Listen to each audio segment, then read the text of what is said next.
Baik ya.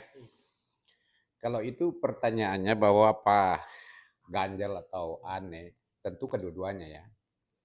Saya mau kasih penjelasan ya kedua-dua atas pertanyaan itu. Pertama-tama semua bilang begini, terkait masalah putusan juga di PN, saya akan memberikan tanggapan, baik pun juga putusan, lebih-lebih putusan di Pengadilan Tinggi DKI ini ya.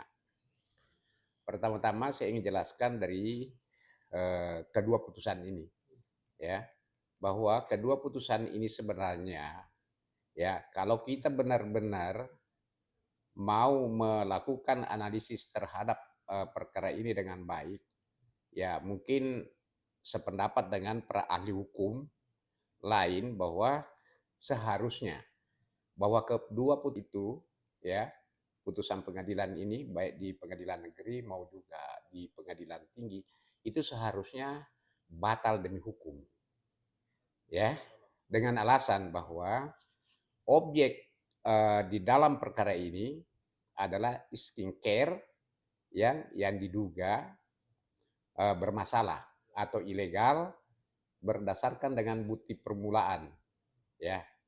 Adapun bukti permulaan yang dimaksud ini dan ini sudah disampaikan di pengadilan ya sebagai bukti surat, alat bukti surat bahwa ada liris dari BPOM yang mengatakan bahwa skincare itu tidak memiliki izin edar.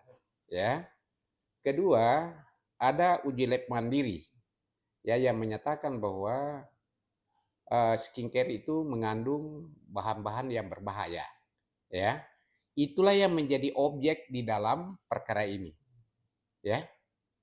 Ah, seharusnya ini tidak boleh putusan itu namanya putusan melindungi namanya kejahatan. Ya. Ini kedua putusan ini harus dan itu bahkan itu wajib harus dibatalkan atau batal demi hukum ya. Karena itu adalah putusan yang bukan menurut kami tapi memang menurut undang-undang ya bahwa apabila putusan itu memang melindungi kejahatan bahkan hakimnya itu adalah melakukan pelanggaran kode etik dan bahkan bisa dituntut pidana. Ini luar biasa dan bahkan bisa digugat itu secara perdata ketika benar bahwa kedua putusan ini adalah melindungi kejahatan. Ya. Nah, selanjutnya coba saya masuk ya ke unsur pasal biar kita sama-sama mengingat. Pasal 27B ayat 2 itu sudah jelas di situ. Tanpa hak menteri mendistribusikan ya atau menyiarkan. Lah, undang-undang Undang-Undang Dasar tahun 1945 pasal 28E ayat 2 kita itu punya kewajiban semua untuk menyampaikan sesuatu yang baik. Ya, apalagi masalah skincare yang berbahaya. Artinya Nikita Mirzani ini punya hak, ya kan, untuk menyampaikan ke khalayak ramai, ya, apakah itu melalui media atau non media, bahwa skincare ini berbahaya. Artinya apa? Salah satu unsur itu tidak terpenuhi. Dan kedua, unsur yang terpenting ini yang tidak terpenuhi seharusnya yaitu unsur ya kan melakukan pengancaman ya kan melakukan pengancaman akan membuka rahasia atau mencemarkan kan begitu. Nah, kalau misalnya memang itu dianggap membuka rahasia akan mengancam akan membuka rahasia, artinya rahasia itu masih ada di tangannya Nikita. Nah, sementara di dalam putusan itu disebutkan bahwa pada awalnya perkara ini ya setelah skincare itu direview oleh dokter. Artinya rahasia itu sudah tidak ada yang dijadikan alat untuk mengancam. Kan gitu ya. Artinya ada dua unsur pokok ya di dalam pasal 27 ayat 2 itu Undang-Undang ITE tidak terpenuhi. Nah, kalau begitu ketika ada salah satu unsur tidak terpenuhi di dalam pasal itu, maka kita menganut, hukum kita itu menganut namanya asas legalitas. Ya, bahwa apabila suatu perbuatan tidak selesai atau tidak sempurna atau tidak memenuhi unsur pasal, maka seseorang itu tidak dapat dipidana. Itu jelas loh ya. Itu asas legalitas. Bahwa, sepertegas kembali, bahwa unsur 1, 2, 3, 4 yang ada di dalam pasal itu, salah satu saja tidak terpenuhi, maka seseorang itu atau perbuatan itu tidak dapat dipidana. Nah, saya tidak mengerti bagaimana dengan para hakim ini yang dianggap bahwa beliau ini adalah tempat terakhir, ya kan, masyarakat untuk mencari keadilan sehingga dikasih label adalah wakil Tuhan. Ya, bagaimana tidak memahami dengan asas legalitas ini, ya kan? Seperti itu ya.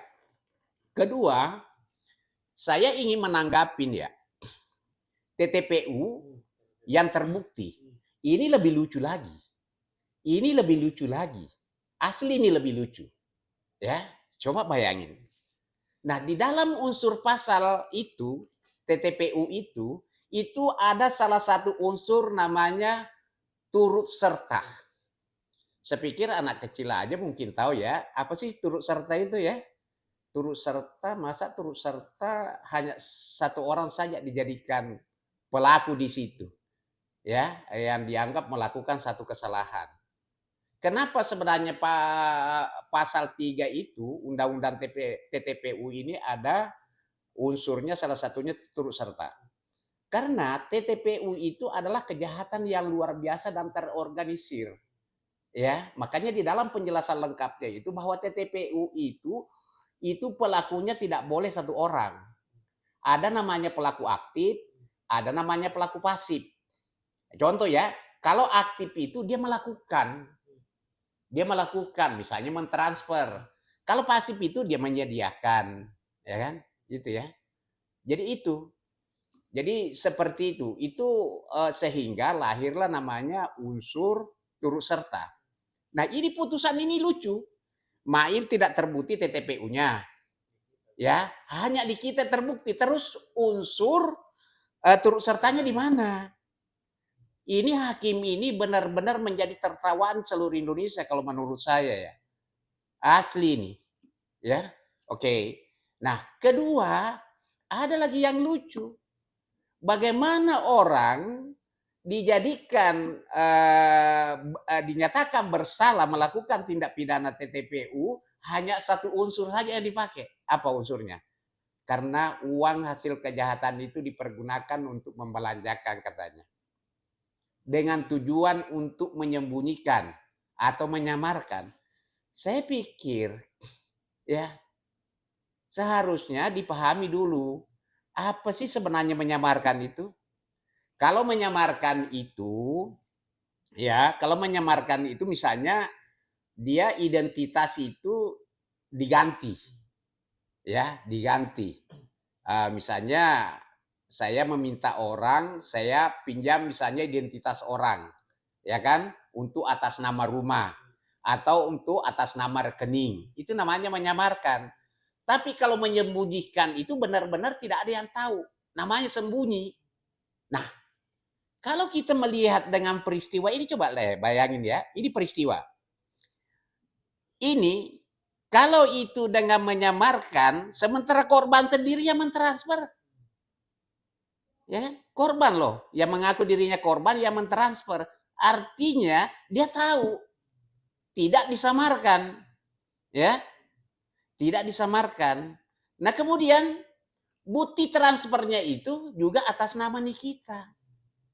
Ya kan? Kemudian rumah yang dibeli itu atas nama Nikita. Terus di mana kalimat menyamarkan atau menyembunyikan? Coba bayangin. Artinya apa? Kita masuk lagi ke asas legalitas. Ya. Bahwa apabila unsur pasal itu tidak terpenuhi, maka perbuatan itu tidak dapat dipidana. Itu. Kenapa mesti unsur pasal ini ya tidak terpenuhi, salah satunya unsur yang paling nyata tidak terpenuhi adalah turut serta. Coba turut serta dengan siapa? Coba, ya. Saya juga sampai hari ini bingung. Ini kok hakim ada 3 di situ hakim yang bermusyawarah, masa mereka tidak tahu bahasa Indonesia sih? Masa tidak tahu artinya itu turut serta apa? Masa tidak tahu artinya itu menyamarkan apa? Masa tidak tahu artinya itu menyembunyikan apa? Ya, luar biasa gelarnya. SH, MH, sudah pernah melakukan penelitian teori. Masa turut serta saja tidak tahu? Masa kemudian menyamarkan saja artinya tidak tahu, menyembunyikan artinya tidak tahu?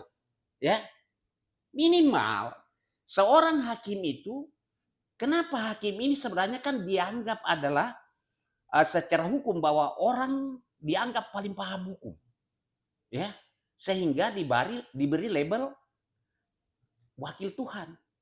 Ini luar biasa.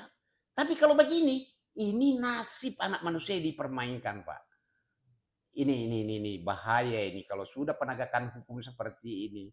Mungkin saya nggak tahu Indonesia ke depan bagaimana ya. Kalau semua kualitas hakim begini, maaf saja ini, ya. Saya ingin sekali lagi mengatakan ya, bahwa putusan ini adalah putusan melindungi kejahatan. Ya, secara hukum ini harus batal demi hukum atau dapat dibatalkan. Ya. Dan ada kemungkinan ya, ini ada kemungkinan kami ini selaku pengacara ya, ketika klien kami meminta untuk melaporkan hakim itu, pasti dilaporkan. Ya, pasti. Kami ini kan pengacara. Pengacara ini kan bertindak untuk dan atas nama. Tapi kalau klien kami meminta melaporkan, pasti akan saya laporkan itu. Karena jelas, ya. Ini jelas ini. Perbuatannya hakim ini luar biasa kalau menurut saya. Karena ini melanggar kode etik. Ya, melanggar kode etik, jelas sangat melanggar kode etik itu. Ya, itu melanggar juga KUHP ya, pasal 197. KUHP junto putusan MK, saya lupa nomornya, saya ingat tahunnya itu tahun 2016. Ini pelanggaran berat ini. Ini pelanggaran berat. Sekali lagi saya ingin mengatakan bahwa ini adalah pelanggaran berat yang dilakukan hakim ya, baik di Pengadilan Negeri Jakarta Selatan maupun juga di Pengadilan Tinggi DKI. Ini luar biasa. Ya semoga beliau ini dengar ya, dan coba buka itu pasal 197 junto putusan MK itu tahun 2016. Ini pelanggaran berat dan bahkan ini bisa berujung ke pidana. Ya, seperti itu. Kapan akan rencana laporkan hakim? Berarti ke KAY dong ya? Ke KAY dengan Dewan Pengawas. Kebetulan kan kebetulan begini. Kebetulan saya lihat ini kode etiknya itu hasil kesepakatan antara KAY dengan Dewan Pengawas ya. Tapi ini tidak bisa dibiarkan. Ini berbahaya. Bagaimana seorang hakim tidak tahu itu apa itu turut serta? Bagaimana seorang hakim dia tidak paham itu apa itu asas legalitas? Ya, sementara itu asas hukum itu yang pernah saya pelajari, bahkan ada dulu dosen saya menyampaikan kepada saya bahwa seorang hukum itu haram hukumnya untuk tidak paham atau tidak tahu itu asas hukum itu apa. Ya kan? Ini ya, seperti itu ya. Bang, atau ada indikasi majelis hakim pengadilan tinggi ada dugaannya yang tanda kutip ya begitu, terus ada intervensi dari luar, makanya putusannya yang tadi bilang ternyata terbukti ada TPPO yang sebelumnya majelis hakim bilang tidak ada TPPO di Pengadilan Negeri Selatan. Bisa bilang gitu, Pak? Jadi begini, kita tidak boleh menuduh, ya. Tapi setahu saya sih bahwa ketika hakim itu berperilaku seperti itu, bisa saja kita duga bahwa ada apa, ya kan? Itu satu. Dan memang tidak mungkin kita bisa melihat amplop itu bergeser, ya. Tapi yang kita bisa lihat itu putusan. Bagaimana putusan seperti itu? Masa sih turut serta? Jelas-jelas dibacakan. Terdakwa turut serta. Turut serta dengan siapa? Mail. Tidak terbukti TTPU-nya. Terus siapa lagi? Turut serta sama siapa? Ya kan? Kalau itu dikatakan menyembunyikan, bagaimana menyembunyikan? Namanya saja ya bukti ya apa? Pelapor itu apa? Korban inilah yang merasa korban yang ikut melakukan.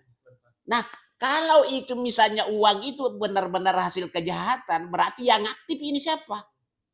Yang melakukan transfer ini siapa?